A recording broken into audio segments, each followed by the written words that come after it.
Harkikee madaakoo godaannisa dhorke.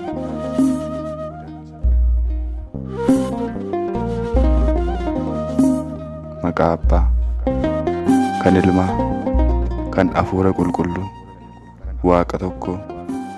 Ameen. Ni fakkaate lafa qonnaa kan argamsiiste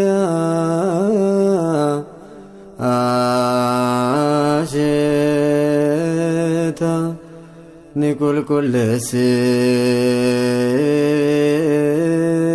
qulqulleessitis luboota edda wahii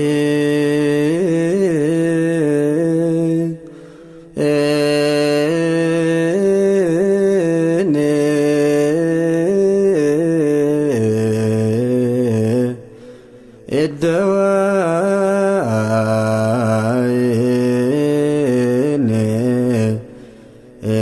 edda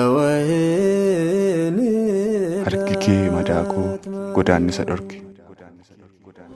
Imimmaan koo lakkuun ijni koo diimatu, dhiphina koo danuun garaachina dhumatu. Abdii kutannaan koo dulloomsa na xobbee, gaddinatti jigee amlee na buuse. Dugda anaaf laate jireenyi an hawwu, fayyuun koo abjuu tasgabbiyoon dhabu. Waraansaaf dhiigni koo tasgabbaa'uu didu, yeroo duutiyyuu naaf gannata akka argu. Gaaf qaamni koo na kaadu akka waan alagaa, foon koo raammoo ta'ee lafee koo gaaf qorqu isumaaf utuba. Yeroos nan uruursu imimmaan koo lakkuun ijni koo diimatu, fayyuuf illee miti boqonnaa al tokkoo qaamni koon godhatu. Dhukkubnee milee dhabus maqaa ta'uu naafi, hedduunis naan jedhu dha'icha Waaqaati. Harka isaan isa uume fakkaattii ilma isaa, Waaqni jibbuu jibbuu nan jibbu mucaasa.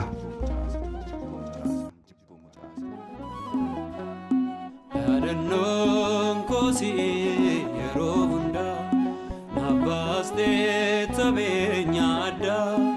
Iyyesuus fayyisaa lubbuu koo, dhiigni kee balleessa ba'a. Alaaf mana hin qabu asaasni dhukkubbii koo, anaafuu gaaffii meerree deebiin imimmaan koo.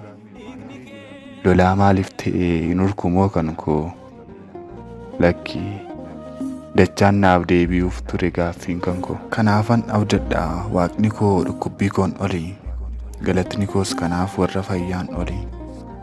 Dhiphuun koo ammaatus jiruun koo si wali, du'aan koos jiraan koo mucaan kee si wali. Maqaan obsaaf abdii koo na guutu, waamee dhukkubbiin koo kan humna isaa gatu. Maariyaam jedheetu kan madaan koo qooru, daawwaa dhibee koof gonfoo jireenyaatu. Ansi waamee miti situ na waame ati jabina, yeroon du'a dhabe naaf ta'uuf fayyina. Harkikee madaakoo godaannisa dhorke, maddi rakkina koo ejjita keen goge.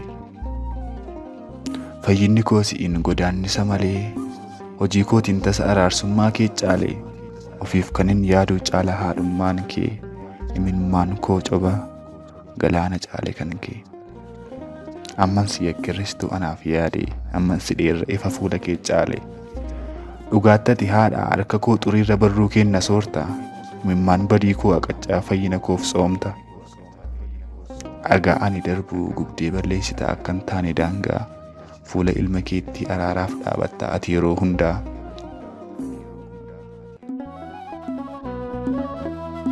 Simboo qabeettiidha uumama hundaa irra caaltu. haadha nageenyaadha qulqullummaadha. Siree koo irratti imimmaan koo cubu hundisaa fuula kee kanaafan si waamnaan marti dhibee kootii narraa yaa'e sokke. Fayyinni ilma kee irraa asiin anaaf dhufe tulluun cubbuu kootis araara kee ni kufe. Ilma kee dhiifamaaf daandii si'iin dhufe fayyeetan fuula keetti galataan ni kufe. Urjii caalaa inni fagoo fayyinni koo sumaan anaaf ta'e boraatii siree koo hundirra naaf caalta ati boqonnaa koo wabiin fayyaa kootii si'uma haadha koo. Abukaattoo dhugaa falmattuu lubbuu koo kan mo'atu si dhadhiina mucummaa koo ida'amee bada badiin koo gaarummaa keetti mo'ichiif gonfoon koo araarsummaa keeti.